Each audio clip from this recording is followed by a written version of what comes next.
Meeting of the Finance Committee to order. Today is Tuesday, April 22nd, 2025. It is 6 p.m. Let's have a roll call. Karen Labby is here. Greg Bellin is here. Bill Fury is here. Thank you very much. Also present, we have Scott Barr, Lizzie Walker, David Post, and Chuck Bonacci, along with our Finance Director and Nate Sir. Is that right? Sieg. Sorry.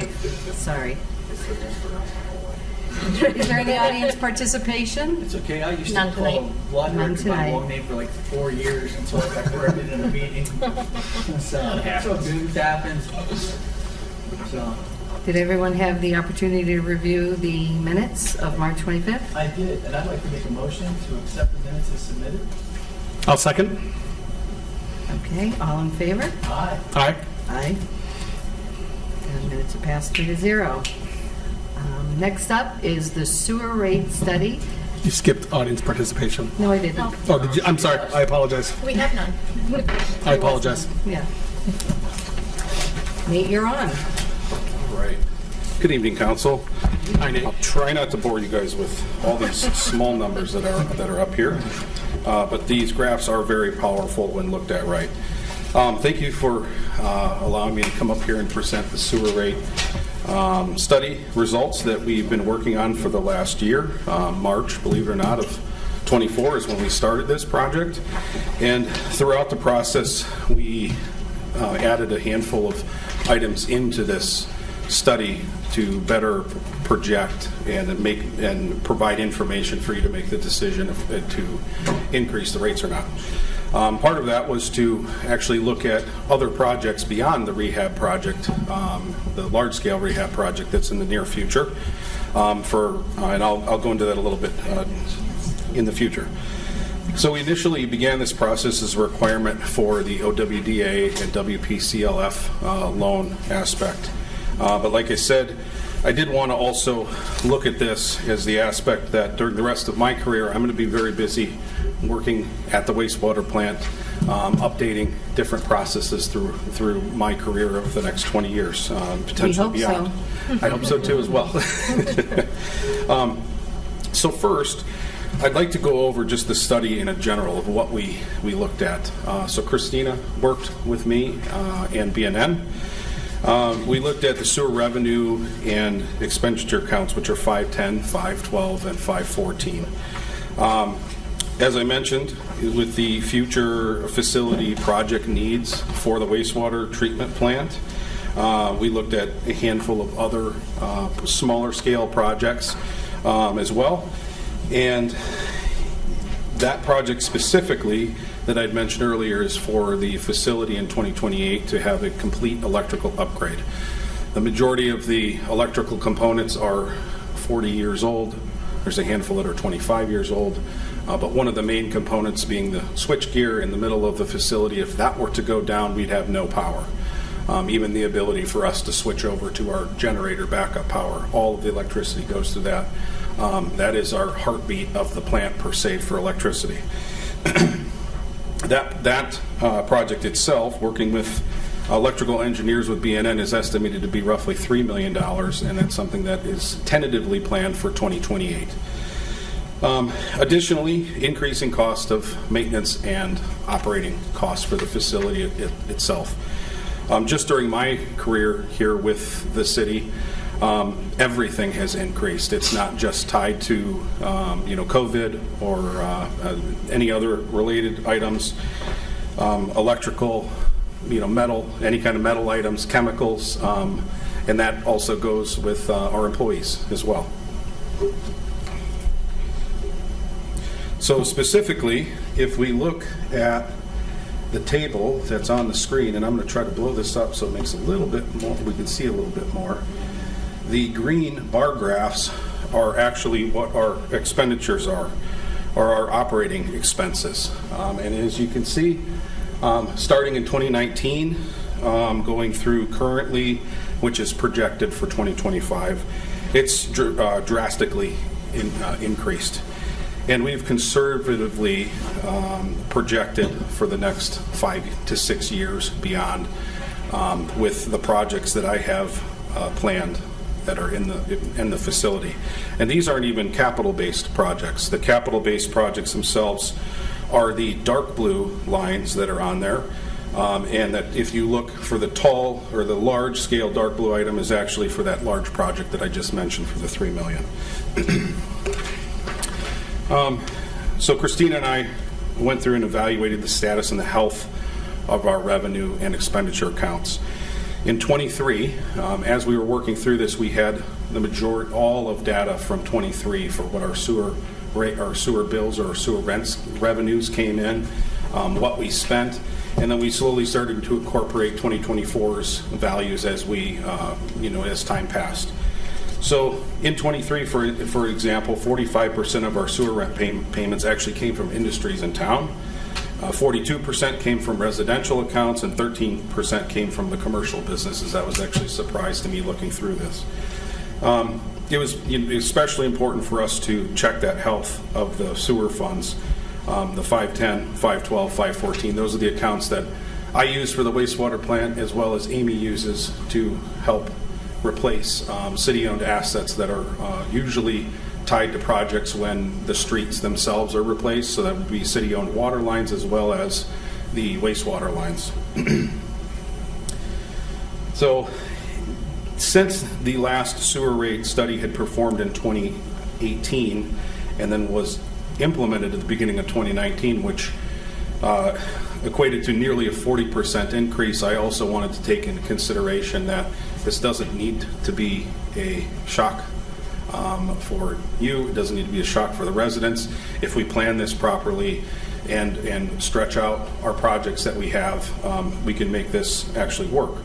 The Reminderville sewer rents that we get for those bills, they equate to roughly $870,000 a year.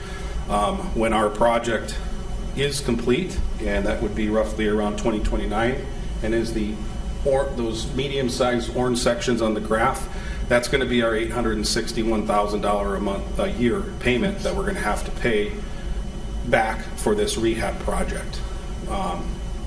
So that is kind of a wash. We actually have a little bit money left over, but realistically, that doesn't leave a lot left for everything else that we need to look forward to in the future. We also deep dove into sewer rates across the area. I'm going to switch charts real quick. This is just a handful of some of the communities that BNN included in the report. Before the State of the City, the mayor and I had talked, and I'd actually looked into what the sewer rates were in 31 communities in Summit County, and we are in the bottom two. I can't definitely say that we're the lowest because of how Aurora charges, but we are in the bottom two currently with what is actually charged for the sewer rents. Nate, does Aurora also have their own sewage plant? Say that again, I'm sorry. Does Aurora use their own wastewater treatment plant? They do. And so the way that their billing is there's a flat fee, fixed rate, up to 700 CFS, which is not much water. So that number looks low on a chart, but when you take into consideration that there's a family of 5, 700 CFS does not really go very far. So that number is more along the lines of slightly above ours, so for my best estimate. Thank you. Can I ask a question too? Yes, sir. About the Solon one? It says that it's 41.37 per MCF. Yes. In Solon. They don't have their own plant, do they? Solon does as well. Do they? Is that why it's so inexpensive? Yes. So I will caveat that. Can you? Because Yes, so Solon they pay for the reads from Cleveland Water. They actually did that while I was there. So they pay quarterly for Cleveland Water to send them the meter reads from your water bill.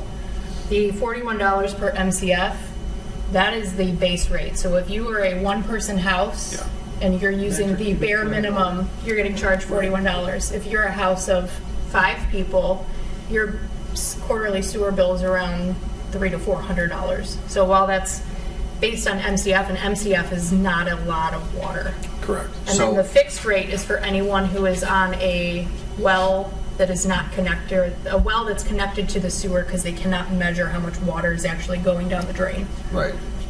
The only reason why is I looked through all my sewer bills today for all my rentals in Cuyahoga County, and I think it's all the same. Granted, unless you have whatever it's $125 per MCF for the sewer. It just went up in January, from 120 to 125 per MCF. It's astronomical. The sewer bills in Cuyahoga County are coming in literally twice as high as the water bills. So we all get the same water bill from Division of Water. So if your water bill comes in at $80 this month, assume that your sewer bill, it's more than double. So you would have a water bill of $180 roughly for the month. You know what I'm saying? So we are really reasonable. Yes. And I specifically looked at it today for this. $125.50 is the actual cost per MCF for all the other cities that don't have a And so to build on that, David, I live in Lyndhurst, which is part of the sewer district. I pay $75 a month for just my sanitary fees. Yeah. And looking at the majority of the communities that are in Summit County are actually part of Summit County, which on average for a two-person home, they equate to about $760 a year annually, where we are at $250 with that. Right. So we are one of the lowest, if not the lowest currently, as we said. Nate, does everyone meter read except for us? So there are other communities that don't. Christina and I had talked about that. It's something that's going to take some additional time. I think if we were to jump into that now and push this off for a couple of years, I think we'd actually get into a little bit of a pickle in the aspect that our expenditures would start to actually overtake our revenues. But that's not something that's out of the question. When Chris Campbell was here, him and I had talked about it. It was roughly $25,000 a quarter. It'd be about a quarter behind to get those numbers, and then we would bill off of that usage.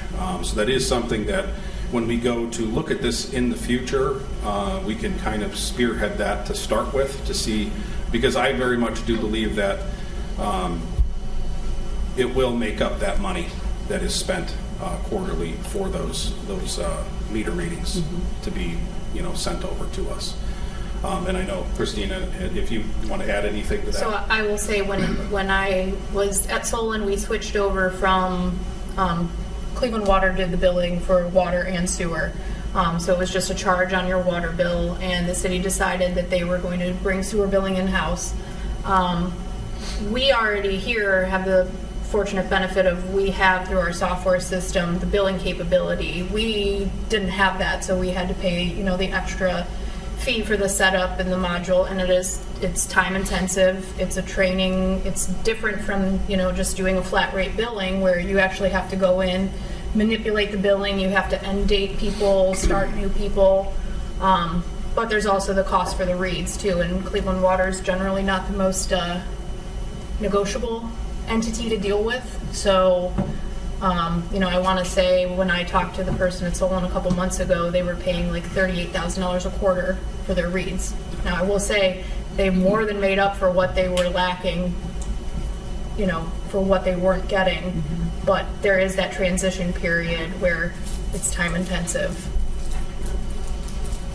Thank you. Okay. So all of this information that I'm talking about helped us build the sewer rate model itself. So I have on the screen above that you can see the revenues that are there, the operating expenditures, and we have the ability to play with some of the numbers for rate increase. If we have the foresight to say that we're going to have growth in the future with additional homes or additional businesses, we have the ability to adjust that.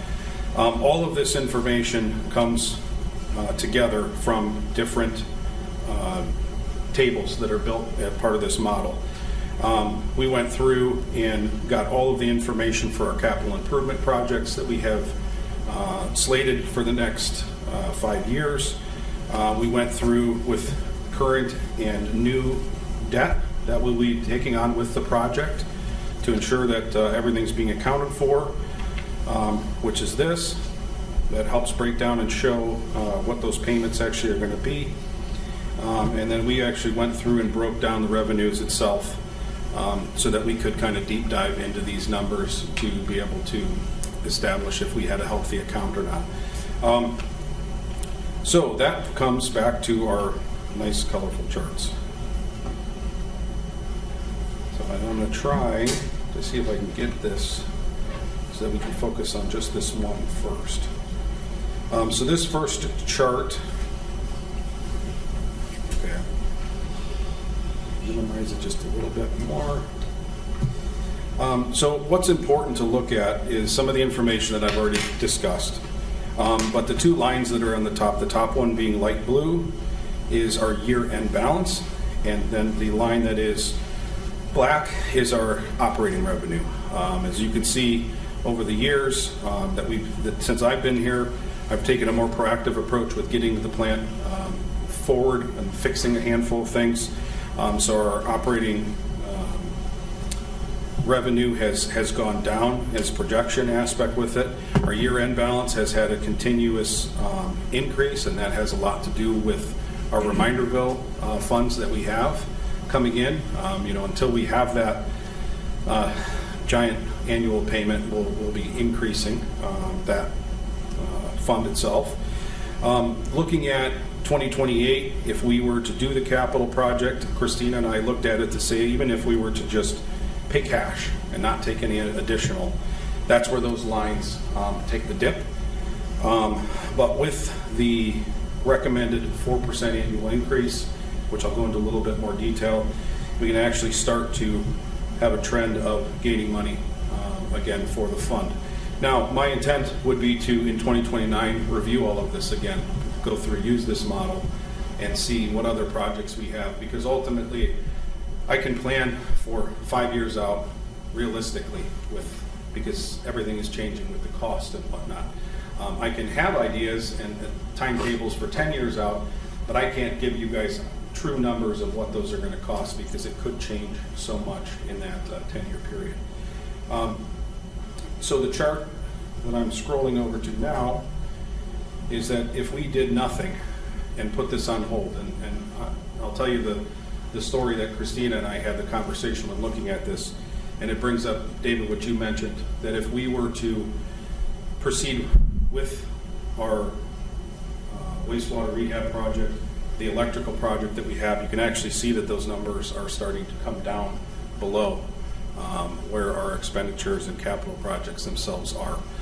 That doesn't mean that we have to do that project in 2028, but realistically, I would not come to you to the council if it wasn't something that was definitely needed for the site to continue to maintain and operate properly.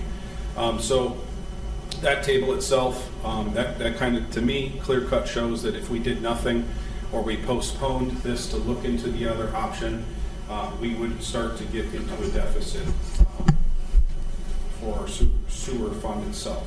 Nate, just so I'm clear, I just want to make sure that I'm following you. The first chart that you showed us includes the proposed increase. That's correct. This chart does not. That is correct. But the projects, the projected projects are the same in both graphs. They're listed on Thank both. you. Yep, thank you.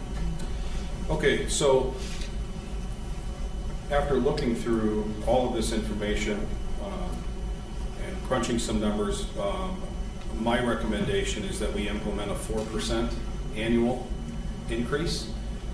That would start this year, July 1st. So that would add I don't know if you guys have the packets. 6225 right there. 6250. 6250. Yes. If you go to page 10 of 4% of 250. Yes, roughly. So if you go to page 16 on the packet that I included, there's a breakdown that shows what we currently charge. Or this 4% increase not only would affect residential rates, but it would affect the business and commercial rates, as well as that water fee that's used for the projects that I mentioned earlier. During the last sewer rate increase, that was not included. And looking at the 512 account that comes out of. Amy becomes more and more reliant on grant money with the uneasy and not knowing of what grant money is actually going to be available. We were looking to increase that at a 4% rate also, so that she can have some more, actually have some funds to be able to work on some of these projects in the event that grants aren't rewarded.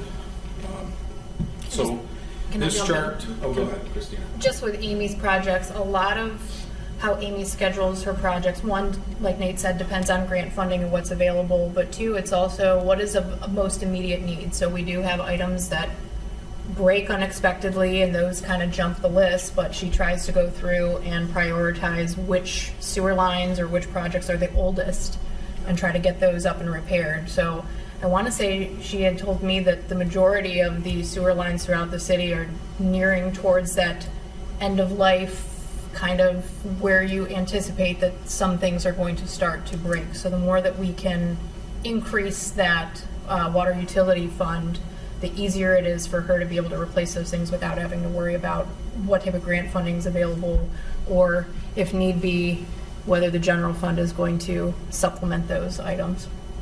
Thank you, Christina. So this chart itself with the 4% increase, you can see what 2024 is currently the rates that we use.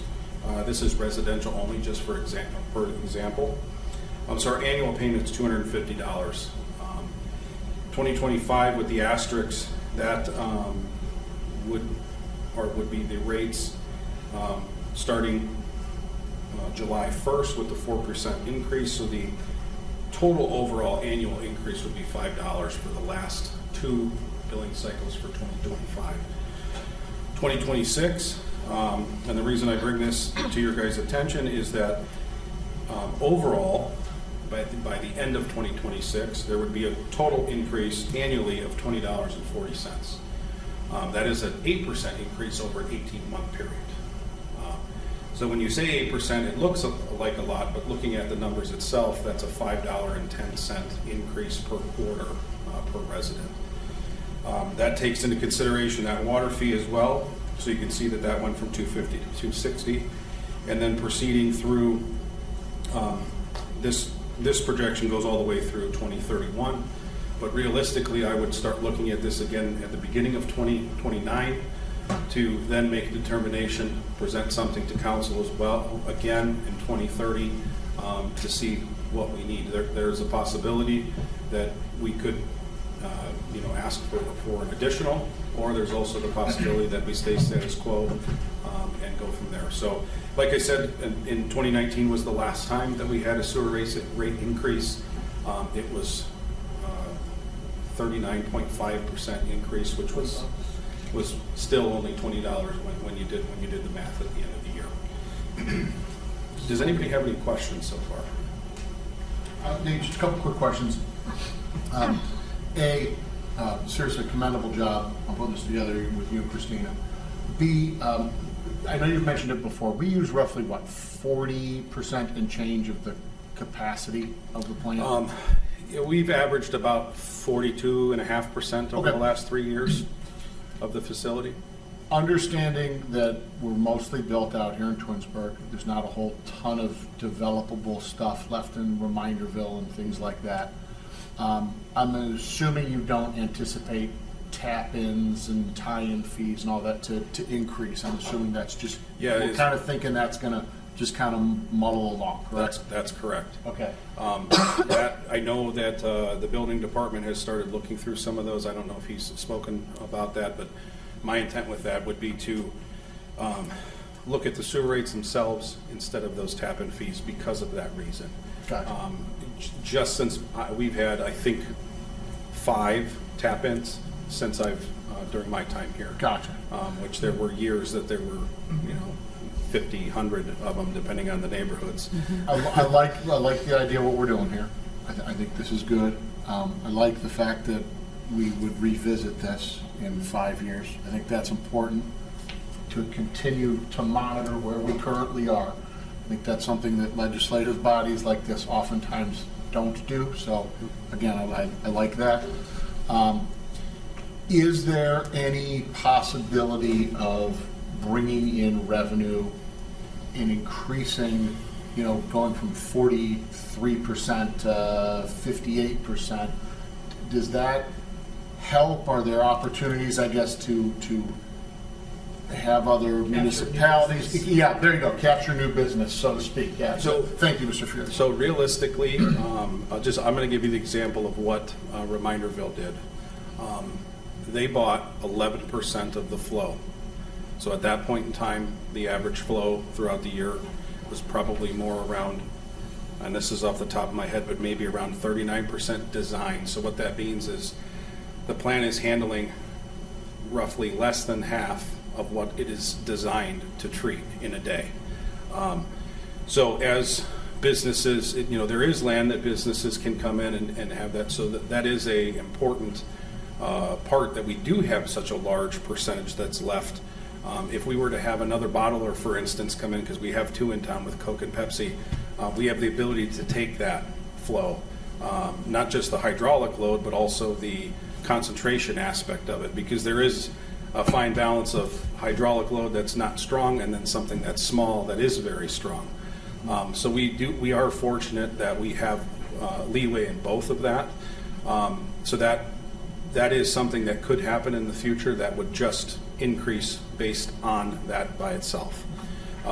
Just for an example, Coca-Cola, I think we have roughly over $1 million in sewer rents just by them. Now, they have a special program with high-strength waste and whatnot, but that is a tremendous amount of money that brings into the department. Thank you. Thank you, Ms. Levy. Nice. Sure. The debt that's in 2029, 2030, and 2031, the Yes. orange, Yes, that's the debt for the other repairs and updates and everything. that's for the rehabilitation project. Correct. What is the interest rate on that we're going to? Will we have an interest rate on that? So if it is financed through the OWDA program, it's zero. Okay, say less. That's all I needed to hear. Because it seems silly to be paying interest when we can, pay it. It just, I saw the debt, I'm like, Yep. why would, Yeah, so especially if our revenue. that's the benefit of a lot of the OWDA programs, especially that's why Amy applies for so many through there, because they are zero interest loans over 30 years. It's kind of a no-brainer at that point. No, like I said, say less. 0%. I'm down all day long. Being that those blue and black lines were floating above it, it seems silly to me if there was any interest at all, to not just bring those blue and black lines down by this much and not pay out interest, which is community's money that we're paying. And so interest. realistically, David, that's exactly why Christine and I talked about for that 2028 project, is to pay cash on that. It's something, it's a smaller scale project considering the other one, but if we don't have to have more debt on there, that's kind of the approach that we took on that. Agree. Bill? Do the financial calculations, the Lumen Township reminder goes 1.5%. Is that how it's calculated for their future increases as well? Is 1.5% of what the city residents' increase is going to be? Yes, that's correct. Thank you. Okay, that's all I have. Any other questions for Nate? No, the only thing I would love to see, though, not really I'm looking at the increases here, and this is semantics. I guess it's not that big a deal, but we go from 65 to 6760 to 7030 to 7312 to 7604.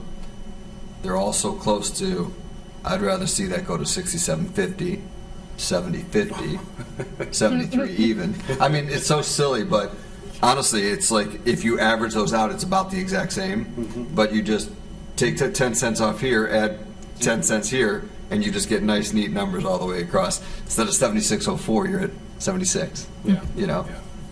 Well, that's something that we could look at and We could tweak that, but it's with just the percentages itself. Just map out the increases for the next 5 years. Yeah, just as part of the. Use auto pay it, and not have to worry about it. listen. Hold on. I don't disagree. See it. Listen, I don't pay everything. I agree, but I'm just saying Big that fan of auto pay. So on the first page of the packet that I provided Nice. is the memo that Christina and I worked on together to recommend that we proceed with this. And then on page 16 of the packet, we went through that. I just wanted to see, is there any other further questions on the rate scale itself, other than David's idea, which I actually like, because I know JB would like that. Makes it a little bit easier, just pure round it off. Well, yeah, I agree. To have 7908 instead of 79. Nate, the only question that I had, 2026 appears to be larger than the other years. I'm just curious as to why. I'm not saying it's wrong. I'm just curious. In what regard? I'm looking at the annual increase in 2026. It's 1540 versus. Okay, so part of that is going to be tied to the percentage that Summit County would potentially pay to us for that 11% for the plant project. Thank you.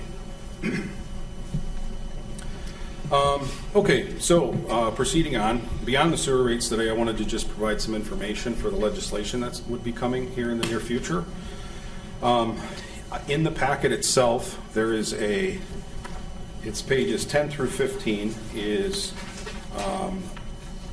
the game plan that I've been working with the law director to include the chart in our 91105 charges section. This mimics multiple municipalities.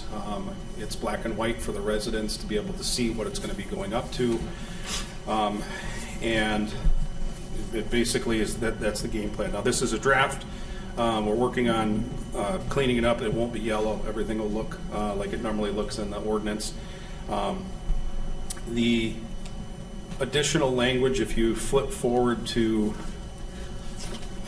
page 17, in our codified ordinance, the water fund fee is not mentioned anywhere. So that fee is added to the bottom of the charges itself, so that it's listed there. There's also language, which I believe is the very last page of the packet that I gave you guys, that would add that water fund fee into the sewer revenue section of our ordinance with it. So that's 2 out of the 3 portions for the language changes. The last one would be removing the Public Works Director job title out of Chapter 911 and 913. Just with some of our doings with the Industrial Pretreatment Department, the Public Works Director is listed as the person that's responsible for finding the industries when they are in violation and whatnot, and I wanted to correct that so that it has the Director of Wastewater Treatment aspect. We had a workaround a couple years ago with the mayor and the law director that allowed us to do it, but I was talking with Matt. He said this would be a good time to jump in with both feet to tackle those 3 items. The timeline is this would be for its first reading on May 13th. The second reading would be May 27th, and then the third reading would be at the June 10th council meeting, with the intent to integrate this starting July 1st of this year. So those bills would go out in the September, probably the mid-August for September. So that would be the first increase. And then the last one would be in January with it. Can I ask a question on that? Yes, sir. Would the third reading be on emergency or no? And the only reason I'm asking, just clarification, because if we vote on the third read June 10th, if there's no emergency and there's a 30-day, that goes to July 10th. Can you implement it July 1st? It would be on emergency. It'd have to be an emergency Yes. then? Okay. Thank you. And then lastly, I wanted to provide some information that the mayor and I have been planning also for messaging for the public. I know that this isn't something that is not going to go over well, especially with how everything is currently. So I wanted to put together a very basic rate chart that would have a small message of why we're doing this.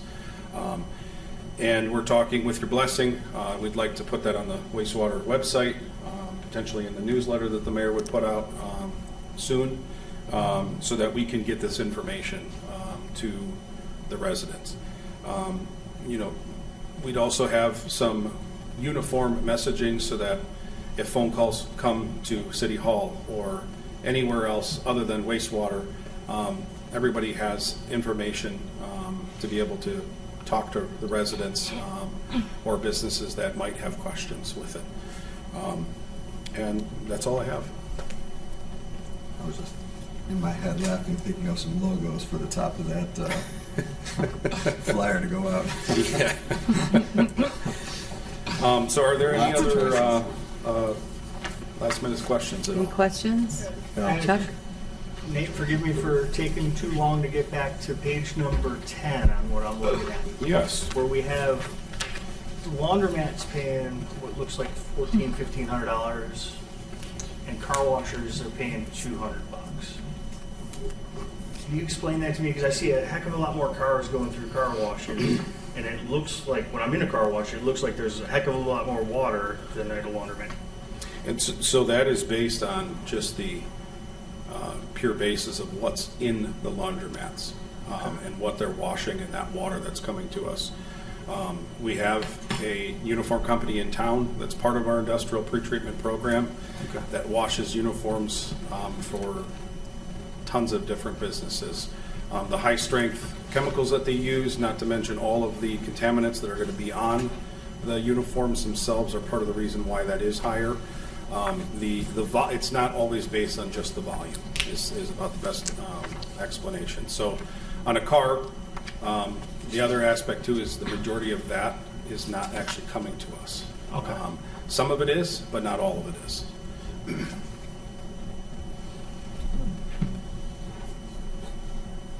So is it dripping on? I'm trying to understand where it's So going. when you wash your car, Yeah. if you take and you wand or you drive through, whatever's captured off that vehicle is going to come to us. But as those they drip off the aspect, Okay. rainwater itself washes cars and whatnot. So Okay.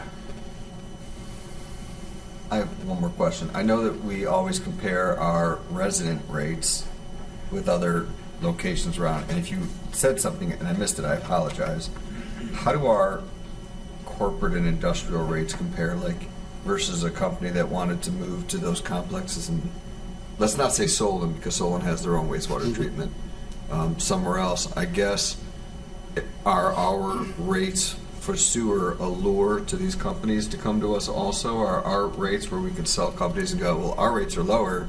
If you come here, you'll save this much on sewer rates? I'm just curious if that's part of the sell to the city when you try to get new businesses in. I'm just curious if that's... yeah, that's a good question. So realistically, just like residential rates and other municipalities that are based on CFS or different variations of measuring water, they're going to have an increased rate over a residential. So they're based on their total usage, where ours is just a flat rate. So Right. just because we were talking about car washes is if that car wash ran 24/7, just unlimited cars going through it, their sewer bill would be significantly lower than 'Cause they're somebody that was Paying by an MCF, roughly. Correct. That concept. I guess our MCF rates, we'll call them less because we have our own treatment plant versus someone who went to, let's say, the next city over and used. So we Northeast. do not bill off of MCF at all. We're just strictly flat rate. Strictly flat rate at all. Okay, even for the commercial and all that. That's correct. So that in turn would make it cheaper Cheaper for for them business. That's than correct. using Northeast Ohio. Yeah, okay.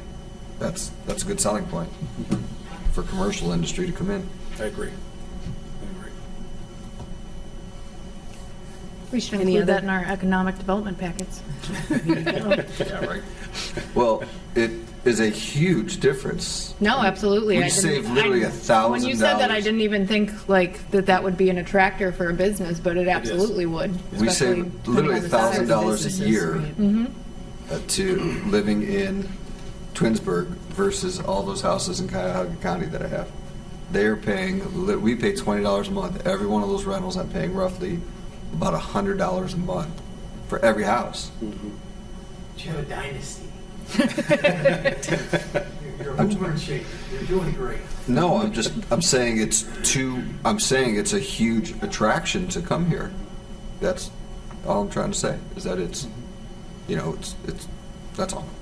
Well, I think as we were deep diving in this, that was really brought to light. That's why the mayor, during the State of the City, really talked about that.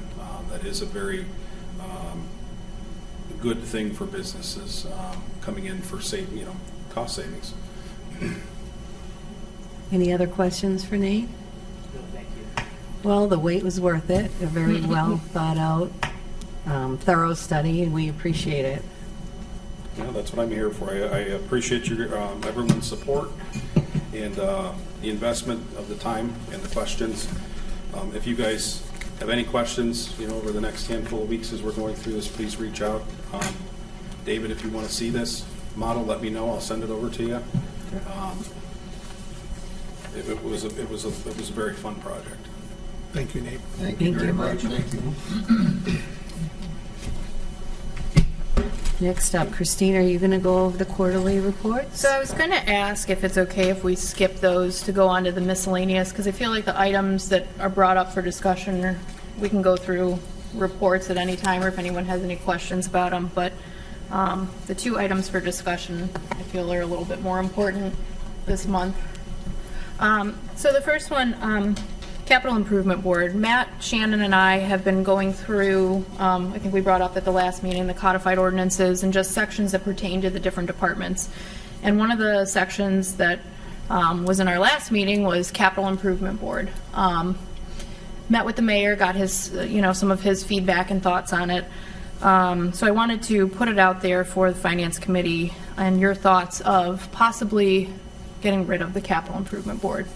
Now, let me explain what my feelings are on that. And I would, the reason I would question before you start, I believe it's mentioned in the charter. Can we take it out of the charter? So we've had this conversation with Matt because I was of the same assumption, and he said it is not a charter commission. So I think, first off, we need to figure out where it sits. I recall when Bob McDermott was first appointed, that it was created because it was in the charter and they hadn't been doing it. So that's how I remember 25 years ago. I will confer with the law director. Go ahead. I apologize for interrupting. No, that's fine, because that was one of the questions that I had for him, because I was of the same assumption. He has said it's not a charter commission, so with that caveat in place. So I have voiced my concern to the mayor that in a perfect world, items would be brought to Capital Improvement Board and members would feel the authority to cut things that they didn't feel necessary. In the 2 years that I have presented to Capital Improvement Board, it's been kind of, I don't want to say a blank check, but everything that has been brought before them has passed. There is questioning on the items, but I think they feel like if it's brought to them, that the city has already said, yes, we're going to go ahead with those things. So I think part of the problem is, do you bring every item that a department possibly has on their capital list to capital improvement and let them pare it down? Or do we do what the mayor and I have currently been doing, which is meet with department heads and say, what is your list of actual needs and not just wants? Because one of the questions that came up last year with the board was, well, how do we know that the city can afford these items? So after the first year, I had assumed that Capital Improvement Board really meted through the items and said, no, we don't really think that's important. So I guess, shame on me for being naive about that. So year 2, I went in and said, I'm not going to be the bad guy and have to cut all the items that people want on the back end. I'd rather do it up front with full disclosure, that knowing that what we did present to capital improvements, we could actually pay for. One of the other things is the time that's involved. It's 5 weekly meetings. I'm doing the PowerPoints, the presentations for the department heads. They send you the items they want, but all of that gets done on a weekly basis for those 5 weeks by myself. And not that I'm not thrilled to do it, but if everything is just going to pass, I wouldn't feel the need to maybe put some of the elaboration into, the PowerPoints and the items that are presented. So I just want to open it up for discussion on what everyone's Any- thoughts are. Any I have comments? some comments, if I may. You- I agree with you. There was a day when we had a list of capital improvements, Mr. Scafidi, Mayor, that we were cutting 40% of them off because it was like a wish list of things, and we talked about planning things out in 3-4 years. But as we've had some challenges financially, and we've really streamlined, I mean, there used to also be some fluff in the budgets, and I don't think we have that at all. I think we're really very lean. And by the time the mayor and the department heads hear because I've sat on the capital board 2 years ago, last year, recently, and those people really take it seriously, but what they're given is pretty much what we need and what we can afford already. And with that, I'll listen to others. But thank you. Go ahead. So I got to agree. When I did it a couple years ago, I said the same thing. I said, and I haven't been around for 20 years, but I do know that our department heads, in my opinion, in my short time here, they are very conscientious about spending their money. And we see that every time they speak about cutting this or washing the cars to keep them as long as possible. And everything that we have here, I mean, our lawnmower we just replaced was 25 years old for a lawnmower. I mean, I think it's a testament to our department heads that this whole idea of not necessarily needing it, it's a testament to them for their ability to focus on needs and not wants. I don't know, I agree, but I thought we had to do it. I just want to repeat what's already been said, that, by the time when they prepare their budgets, it's prepared with Christina, it goes to her first, and then it comes to me, and we go through it, Christina and I and the department head, and so whatever's cut, and I think, I recall, we cut some fat There were last some year. there were some hurt feelings. But Yeah, there were, but we take care of it there. And then from that point on, when it gets to council, it goes to the finance committee, and you guys get to go over it, who's ever on the finance committee, and it's approved there. So then it gets presented to the capital improvements board. I thought it went to the capital improvements board. It may go to them Finance, first, and then we finance. accept Yeah. the report, the recommendation, and then we can change it if we like. But I As I mean, the recall- point is that it's already gone through finance. All right, it's been approved there. It's been approved by the mayor. It's the department head already knows that they can live with it or need to live with it until next year. I mean, we make those decisions. So it's just another layer of, and like she said, I'm not sure. It's just been there ever since I've been around. So I just took it for granted.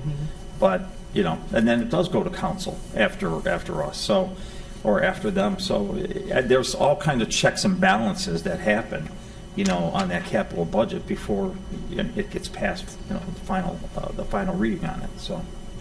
I also think that the residents don't know what they don't know who come here. They don't know. On the capital improvement board? Yeah. I think that, Well, they, it's going through the same process again, and the department heads have to come in. Right. She's got to prepare the slides. She's Yeah. got to prepare the presentations. It's another layer that has already been completed Right. by really the people that make the decisions, right. and that's all of us. So my suggestion is obviously not to change it for this year, because we have members who are prepared and, they know that starting in August, they're going to have meetings. But maybe, depending on the outcome from what we find out from the law director, to change it for next year. And then my recommendation going forward, instead of just nixing a capital presentation altogether, is to do a capital presentation solely, kind of how we do the operating side of the budget, just so council is aware, here are the capital items that we are looking to present as part of the overall budget. So, would you do it to finance first and then council, or just? well, kind of how we do like a budget hearing before the council meeting is like either whether it's a scheduled finance meeting or a special finance meeting where everyone's present. one presentation would solely be based on the capital purchases that we're going to make. What happens though, fast forward down the line, we don't have a mayor who is so conscientious and involved necessarily. I'm just thinking devil's advocate.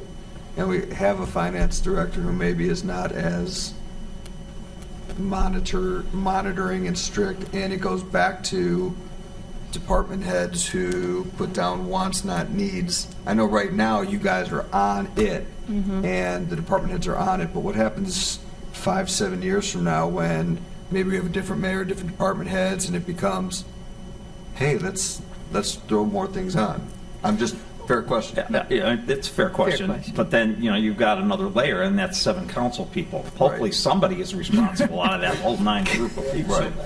That's, and you got to really make sure, our department heads are important there because, they're gonna ask for things, and we know that.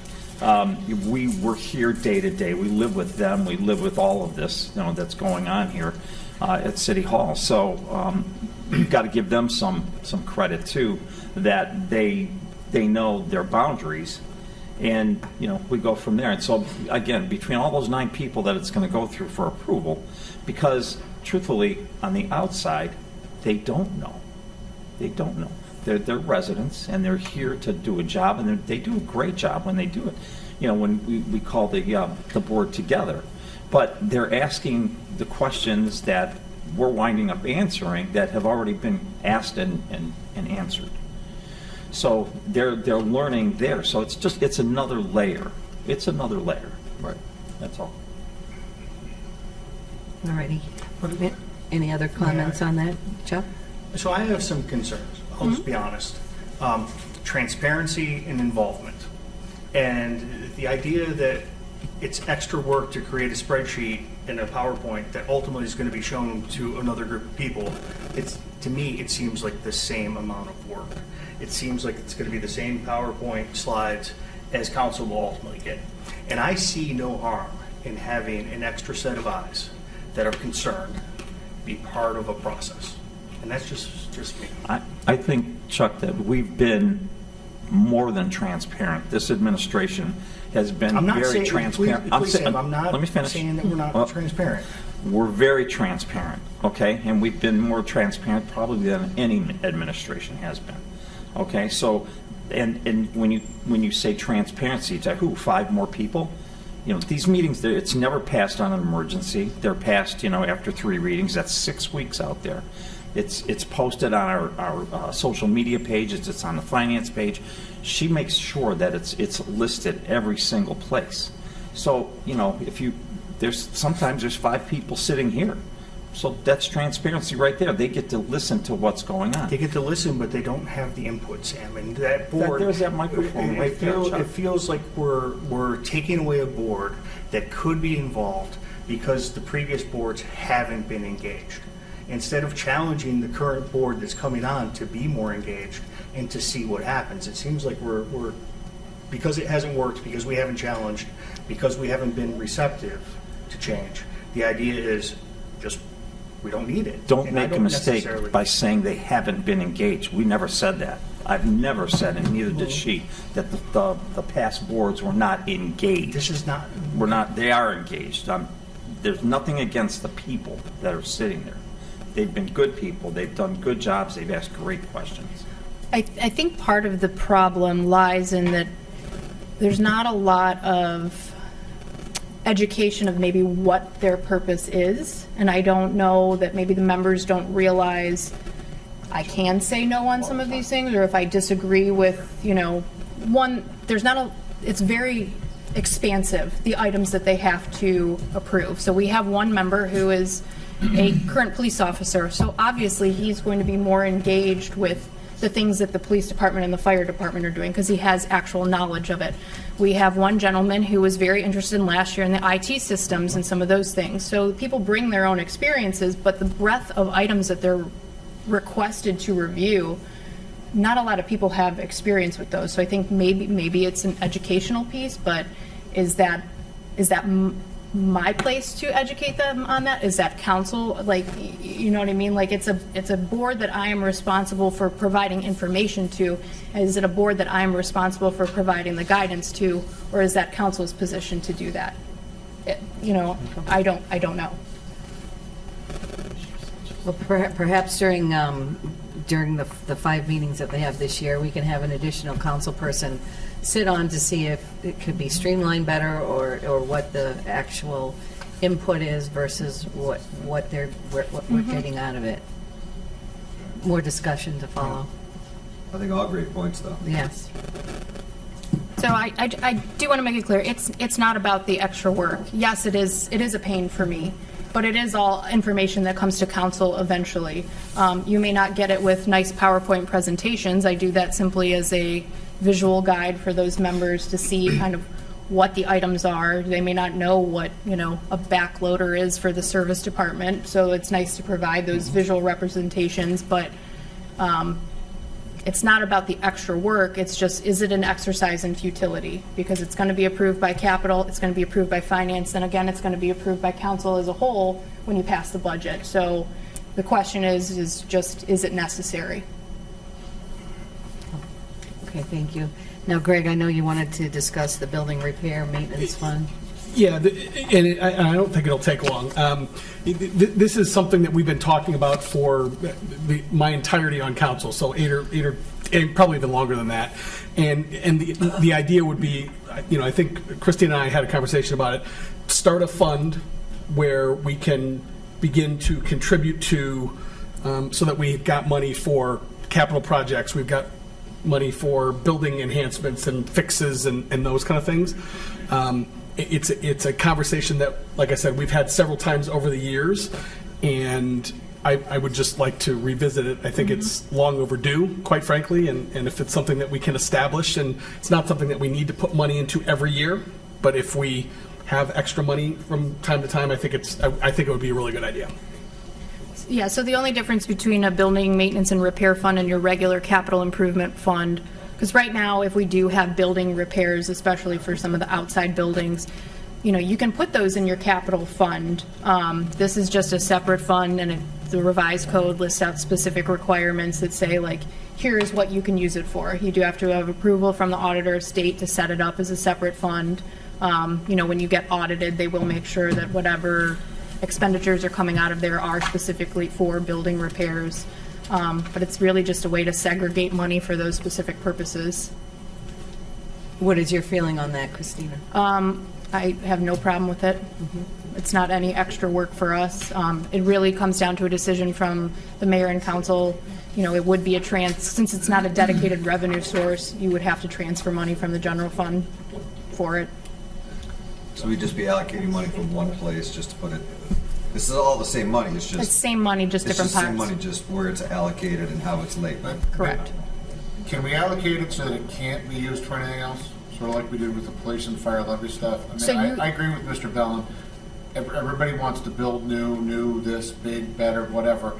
And then we've got roofs that need replaced and parking lots that need to be repaved. And all of a sudden, it's like everybody acts shocked that we've got a $600,000 paving job in a building that was built 40 years ago. It's no one's fault. It just happens. We're like, oh, where's the 600 grand going to come from? I mean, so I like the intent of this, that it's squirreled away. When you have your ordinance creating your fund and you list the items that are in there, that is what you are obligated to. Nothing more, nothing less. You send that to the state auditor. They say, yes, we approve this fund, or no, we don't.